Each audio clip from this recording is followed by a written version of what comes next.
The discovery of our life purpose begins with looking at the path that we're on now. Today, we're sharing an excerpt from the audiobook, Why? What your life is telling you about who you are and why you're here. This excerpt discusses the 6 great archetypal pathways that can help you express your talents and realize your mission. The teacher/communicator, the healer/peacemaker, the warrior/guardian, the explorer/scientist, the builder/organizer, and the artist/designer. The wisdom of these archetypes can be a helpful guide in finding your true path in life. Hi, welcome to Your Great Journey. We offer brief tips, techniques, and insights to help you move in positive directions and master big change. For more information, please visit yourgreatjourney.com. Your Great Journey is brought to you by audiobook publisher Wetware Media. Wetware Media publishes a wide variety of personal transformation audiobooks available from any major online audiobook retailer. For more information, please visit wetwaremedia.com. That's wetwaremedia.com. Today, we are sharing an excerpt from the audiobook, Why? What your life is telling you about who you are and why you're here. Written by Dr.s Matthew McKay, Sean O'Leary, and Ralph Metzner. In this episode, Dr.s McKay, O'Leary, and Metzner reveal the 6 great archetypal pathways that can help you in finding your true path in life. The 6 Paths. This chapter is a condensed version of the material from The 6 Pathways of Destiny by Ralph Metzner. The discovery of our life purpose starts with seeing the path that we are now on, and what that path reveals about our reason for coming here. Before our birth, we already had an intention or vision for this life, what we came here to do or be. The ancient Zen koan, "What was your original face before you were born?" relates to this plan. We carry an intuitive sense of the vision, and throughout our lives, we may get glimpses in the form of dreams, yearnings, attractions, and sudden insights, as well as through teachers or role models who inspire us along the way. In this life are 6 great archetypal pathways, chosen individually but more often in combination, that can help us express our talents and realize our mission. The teacher-communicator, the healer-peacemaker, the warrior-guardian, the explorer-scientist, the builder-organizer, and the artist-designer. We'll talk more about these 6 directions for life purpose in a moment. But first, some history. In traditional societies, the role you were to play was predetermined by the family you were born into and could not be changed. In ancient India, for example, the principle of dharma meant that you were born into one of 4 basic castes: the warrior-ruler, the priest-teacher, the merchant-trader, or the laborer-servant. In medieval times in Japan, 4 walks of life were recognized: the way of the knight, the farmer, the artisan, and the merchant. In medieval Europe, there was a similar division into 4 orders: knights, nobles; peasants, serfs; priests, monks; and merchants, traders. Whereas the landowning aristocracy and land-working peasantry and slaves were locked into their roles by family heredity, the religious orders and merchant guilds afforded a little more choice and mobility. None of the roles in ancient or medieval societies made much room for women. So, women were often required to express their life missions by developing specific roles inside a family. The Industrial Revolution, of course, reordered society, slowly creating space for an expanding middle class and a movement toward gender equality. The 6 life paths, for many, are no longer blocked or dictated by gender and lineage. They can be chosen, sought. These directions can now reflect our chosen purpose and mission rather than our predetermined fate. Karma, Fate, and Destiny. In the past life and interlife research we reviewed earlier, it's clear that souls choose to incarnate in their successive lifetimes as personalities. These selections are made with the support of guides from a number of options. The choice of a particular life always involves 2 key elements: karma or fate, and destiny. Karma is based on past life choices and the current vector of our soul's development. We may be working on issues such as independence, empathy, or kindness. We may be developing the ability to nourish and take care of others, the willingness to be steadfast and keep commitments, or the ability to build and create. Karma isn't punishment or being forced to relive past mistakes. It's the lesson plan for what we're trying to learn in this life, and a path to rectify our choices from past lives. Karma, or fate, includes the genetic threads of ancestry and family, of place and culture, of gifts and liabilities. Fate, from the Latin fata, what has been decreed, is the unavoidable, fixed precondition of our existence, the cards we have been dealt in this round of life on planet Earth. In the Greek myth of the three Moirai, sisters of time and fate, Lachesis is the one who dispenses the lots, and thus determines the conditions into which the new life is to be born. We know that as souls, we chose these conditions ourselves to foster growth, but once chosen, they are our lot, immutable preconditions of a particular life. Destiny, on the other hand, is about the future.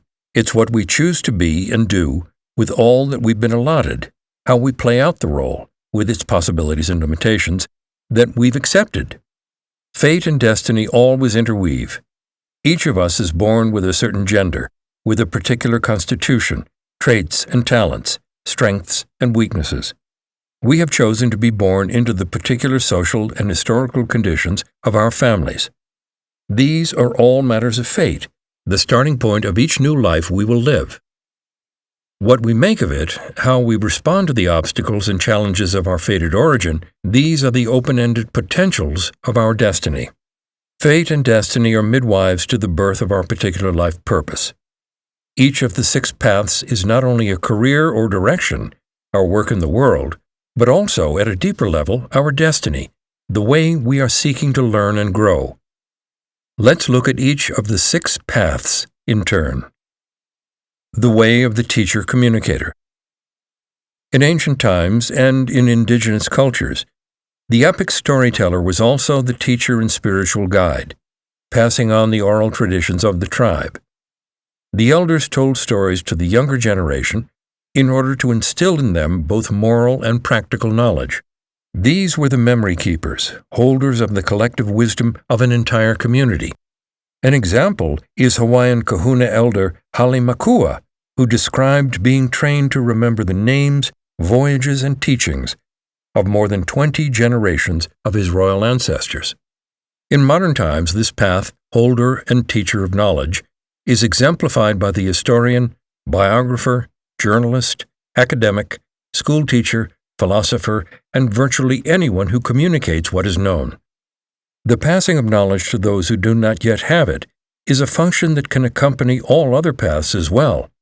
This work has great importance, regardless of whether the teaching is done at home with one's child or in the halls of the academy. Teachers, whether ancient storytellers or modern journalists, whether parents or professors, do something critical. They name things. Social disorder results from the failure to see, understand, and deal with reality, the failure to call things by their proper names. An example is the recent Supreme Court decision finding that corporations should be accorded the same rights as people. A strong corrective response from many points on the political spectrum said corporations are not people. Confucian thinkers referred to this function as the rectification of names, saying what things actually are. The truth. Teachers do this. They are here to remind us of what is really true. The way of the healer, peacemaker. From Hippocrates to wise witches, shamans, midwives, and herbalists, and from Chinese acupuncturists to Indian practitioners of Ayurveda, homeopaths, and holistic and allopathic MDs, the path of the healer has had a great variety of travelers and many specialties: physical medicine, surgery, osteopathy, spiritual healing, bodywork, psychotherapy, mindfulness training, and yoga, and even veterinary medicine, to name a few. There are also the healers of the planet, ecologists and conservationists who practice sustainable lifeways through permaculture, soil restoration, and organic food growing, protection of our water, reduction of environmental toxins, preservation of wetlands, and hundreds of other initiatives. There are healers of society who balance and reconcile conflicted families, groups, communities, and nations. They teach nonviolent communication and work for social justice. They are the Gandhis and the Mandelas. They are the parents who teach children to share instead of fight. They are the ones, in gatherings all over the world, who seek common ground and shared solutions. The path of healing and peacemaking can touch many, such as have Doctors Without Borders and the Truth and Reconciliation Commission in South Africa, or a single person in pain. Scale doesn't matter. The path itself means everything. The Way of the Warrior, Guardian. This is the pathway of those who protect.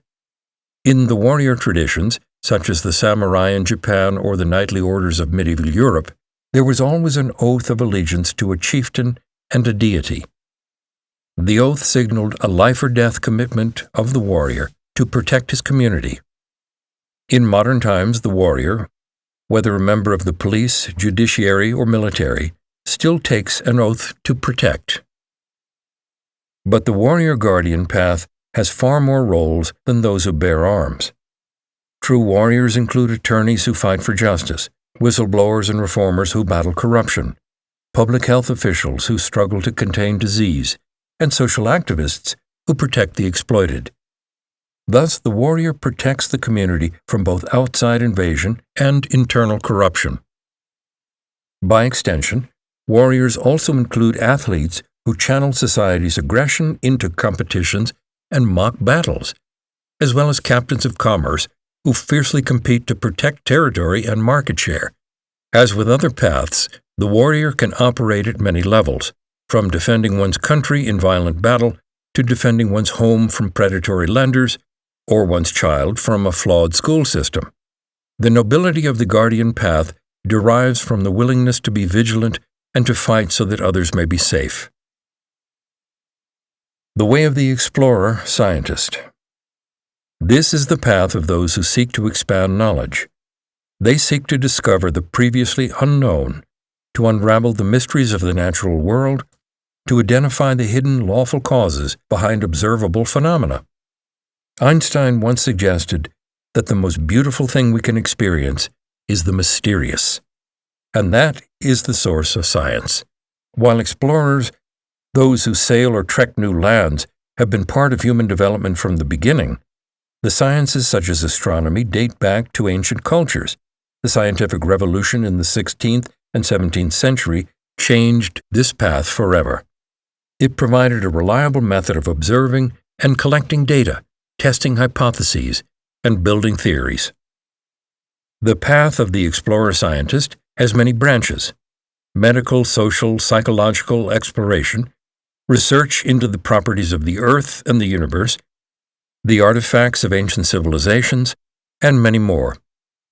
From drilling to discover the secrets of deep ancient lakes in Antarctica to learning why your child gets so angry at dinner, this path is always about asking and answering questions, particularly the question, why?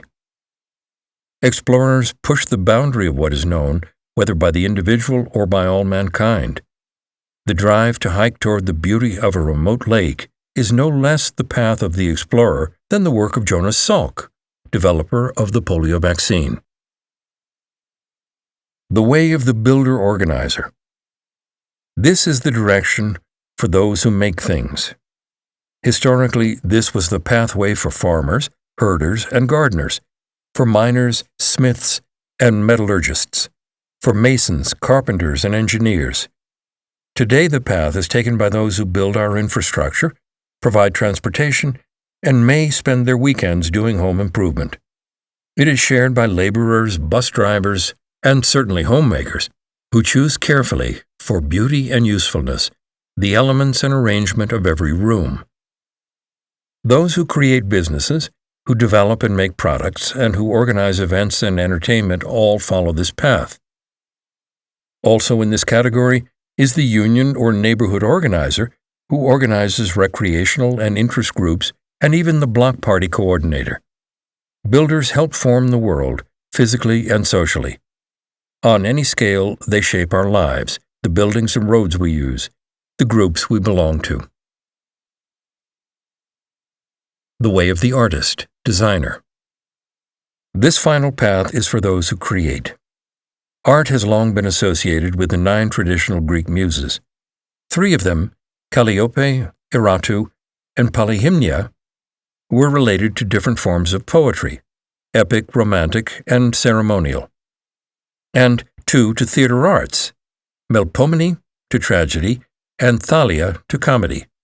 Terpsichore was the muse of dance, and Euterpe the muse of music. The modern academic world has 7 fine arts. Painting, architecture, and sculpture are primarily visual arts. Poetry and music are related to hearing. Dance and theater are considered performance arts. And, of course, there are the storytellers, from troubadour to novelist to Garrison Keillor. Art has always included the paired relationship of designing and making. Often these functions go together, as in the writer-director of a film, or a potter designing and creating ceramics. But they can be separate, as in the performer versus the playwright, the inventor versus the machinist, or the novelist versus the publisher. At its root, art is anything that creates or recombines elements in an original way. It seeks to represent harmony and beauty while showing in the elements chosen a deep truth. Art teaches, but not didactically. Instead, it shows and reveals what would otherwise not be seen or heard. The artist's path can be a consuming life work. It can also be a little songwriting on the weekend. It isn't about quality or quantity. It's just the act of creating. Combining paths. Often, elements of the 6 life paths are blended. Many novelists go beyond storytelling. They seek to teach, to uncover truths about human relationship. Some warriors organize armies, or groups for social justice or competitive business. Some scientists both teach and heal. For example, professors who research new treatments for emotional problems and then use their discoveries to provide effective therapies. Some builders teach design and engineering. Some healers also fight for social change. The ways in which paths combine are infinite. Many critical life tasks require skills from multiple paths. For example, parents teach their children, heal their pain and wounds, explore methods for solving family problems, and guard their children's safety. Few of us walk a single road. We have interests, talents, and needs, and a life mission that require integrating several pathways. Thanks for listening to this excerpt from the audiobook, Why? What Your Life is Telling You About Who You Are and Why You're Here. You can purchase the complete audiobook from any major online audiobook retailer. If you'd like more information, please visit yourgreatjourney.com. Please be sure to subscribe to the show so you don't miss an episode. And if you like the show, please rate and review it. And please share it with friends who might also enjoy it. Thanks for listening. Your Great Journey is brought to you by audiobook publisher Wetware Media. Wetware Media publishes a wide variety of personal transformation audiobooks available from any major online audiobook retailer. For more information, please visit wetwaremedia.com. That's WETWAREMEDIA.com.